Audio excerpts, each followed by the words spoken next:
Hey guys, welcome to JReviews. I'm Iceman and the game covered today is Phoenix Point. Phoenix Point is a turn-based strategy game developed by Snapshot Games and released on December 3 of 2019. It was crowdfunded on Indiegogo back in June of 2017. The story to the game is that in 2022, Earth scientists discovered an extraterrestrial virus in permafrost that had begun to melt.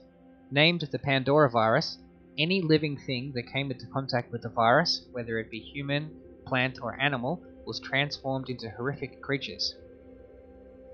By the late 2020s, due to melting ice caps releasing the virus globally, this ultimately led to World War III occurring due to the ensuing chaos and diminished resources.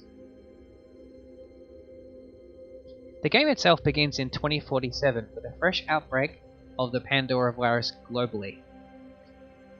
This story is related back to the player via short cutscenes, which are done in a cartoon style. I quite liked how these were done, as they give good insights into how things went down, both beginning, like before things began, how the virus started, how it got out. You get to hear some good things from like news networks, etc. And then this flows through into the game itself as you go through missions and more of the story is revealed. Like what happened with the virus, what was done, and so on. In terms of feel, Phoenix Point is very much in the style of XCOM, which, considering that its lead game designer was Julian Gollop, who headed up the original XCOM series for Microprose back in the 90s with UFO, Enemy Unknown, Terror from the Deep, which is my personal favorite of those ones, XCOM Apocalypse, and many more. So the guy definitely knows his stuff when it comes to turn-based strategy games of this type through and through. So to that end, this game very much feels like XCOM, through and through. It has its own quirks to it, but overall it is very similar in feel to those games. Graphics to this game is pretty good. Nothing spectacular, but it's around about the same level as the Firaxis XCOM games, which came out quite a while after the Microprose ones. So, using those as a benchmark, I would say it's pretty good, but it's not like groundbreaking or anything. Music in this game is excellent. It ranges from piano-style pieces on the World Geoscape screen to atmospheric electronic style beats. These often set a very tense mood which keeps you on edge, and this feeling of tenseness I'm sure is intentional, and that will stay with you throughout the whole gameplay experience. So of note, the music in the game has improved substantially over time, with more recent update patches to the game adding in more musical variety and improved tracks, which has certainly improved the game, definitely. So the gameplay of Phoenix Point is exactly like the Firaxis XCOMs, far more so than the XCOMs which Julian Gollop worked on. So what do I mean by that? Well, it is based on the original with the use of squads versus various enemies. Just like a board game, you take turns at play. The player begins with the first turn on a mission, moving all of their squad members across the map, taking actions like shooting, picking up items, using abilities, etc. Then ending their turn and switching over to the computer player, who will do the exact same thing, then rinse and repeat.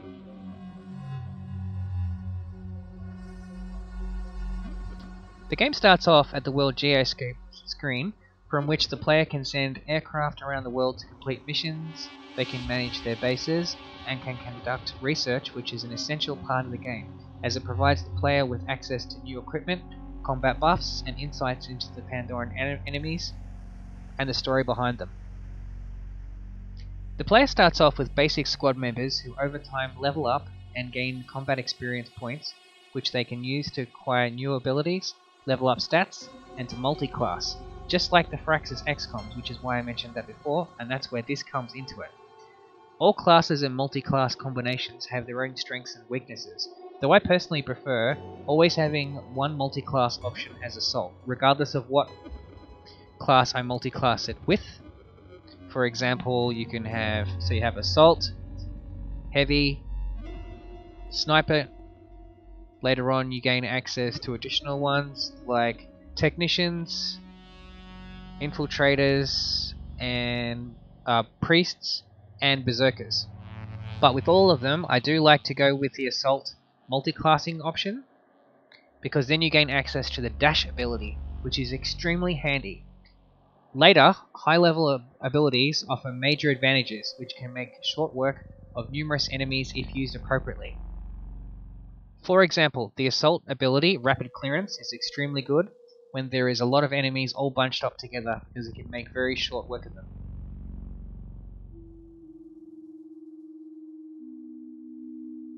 Equipment is an important aspect to the game, with the key to victory often being in the constant production and equipping of the best gear that you can produce at any given moment.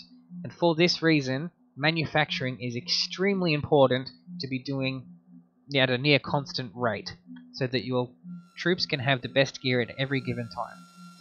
Every class has a different weapon and armor combination that best works for them, and some of it changes with the game as you gain access to better stuff. I found myself often keeping tabs on the stats for the various gear to ensure that I was always using the best gear that I had access to. Later in the game you gain access to mutations, which add even more complexity to everything, with heaps of new options. If you delve into the DLC out for the game, called Blood and Titanium, you'll gain access to augmentations as well. Enemy variety in this game is moderate. There are several different enemies types in the game, as well as variations with different abilities and gear. But once you've played the game for a few days worth of gameplay, then you've seen most of what this game will throw at you. Though some of the more difficult enemies you won't be seeing until much later on. But with that said, from what you will be encountering early on will change. Like starting out you should be going up against enemies with fairly basic weaponry, but as the course of the game continues, the Pandoran computer will slowly evolve the units that you take part against. So, for example, they'll gain better weaponry, as well as increased armor abilities. In addition to that, the Pandorans won't be the only enemy that you'll be facing up against in the game. There is also various enemy factions. For example, in the base game, there is a faction called the Forsaken, which is an offshoot of the Disciples of Anu. And you'll also be going up against some of the factions that you're friendly against if you, for example, choose to go and try and steal technology or to steal an aircraft, then you're up against them. And some of the missions for the factions require you to go up against other factions. So you won't just be taking up arms against only the Pandorans, but also against other enemies as well. So in this regard, that definitely improves on things, and that is something that is improved with later patches to the game, which has added more of a variance to this. Speaking of factions, you have the Players faction, which is known as Phoenix Point, and 3 NPC factions. So the 3 factions of NPCs begins with the Disciples of Anu, who are heavily into mutations and are a mix of human and Pandoran in look. Synedrian, who are much more technological in nature and favour stealth. And lastly, New Jericho, who are a much more militaristic group based around weapon superiority. On the subject of bugs, this game is absolutely notorious on this aspect. The initial release of the game featured a bug which would cause the player's save to be corrupted if they killed a very specific enemy type and then happened to save afterward within that mission. This was not fixed for several months. The game even since then has been riddled with bugs. Often a new patch will come out which is designed to fix bugs, only to introduce new ones. On the subject of patches, I've seen this game change more from patches than any other single player game that I've ever played, and it continues to change, all for the better mind you. The difficulty level, for example, has vastly improved since the initial release, and is now in a form that myself finds much more enjoyable. But there has been other improvements, introducing later patches like a new trade system, actual defenders from a faction, being there during a haven defense, and so much more. All for the better. And what this has created is a feeling that the game is not really finished, since it continues to change so much. And all the while, DLC like Blood and Titanium has been released, which changes the game even further, and more DLC is on the horizon. So a playthrough today may very well be completely different in a year. Such is the nature with this game. One truly unique aspect with the continued development of this game beyond its initial release has been the strong relationship between the game's fan community and the game's developers, with feedback and bug reports sent in by players factoring into future bug fixes, addition of new features, improvements to existing ones, and so much more. What this has resulted in is an ever-improving game where new additions often come out in the middle of a playthrough. So some of these are for the better, and some of them are for the worse. But overall, this is an excellent aspect to the game that I really wish was in more backer-funded projects, because this sort of thing is completely unheard of. An example of this you can see in the Phoenix Point Canny site set up by the developers, where fans can post suggestions, example, to changes to the game, bug fixes, etc., and others can vote on them. This doubles as a transparent way that the developers can show to the fans the roadmap that they are following. This sort of stuff is completely unprecedented in games development.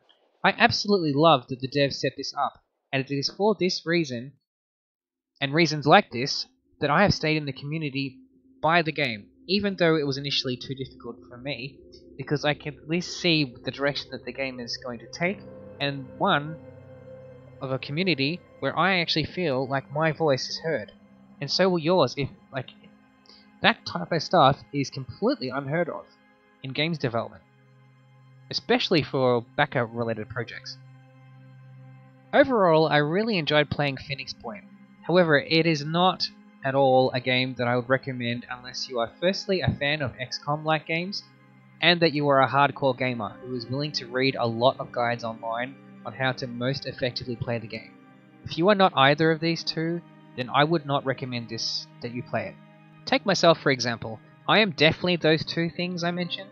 In my playthrough, I typed up a spreadsheet of weapon and armor stats and put together an FAQ of the path to beating the game with various factions, which you can actually find up on the GameFAQs website, all just so I could make sense of it all, because a lot of that just wasn't available. There was no clear-cut information out there on exactly how to get through the game, what you needed to do.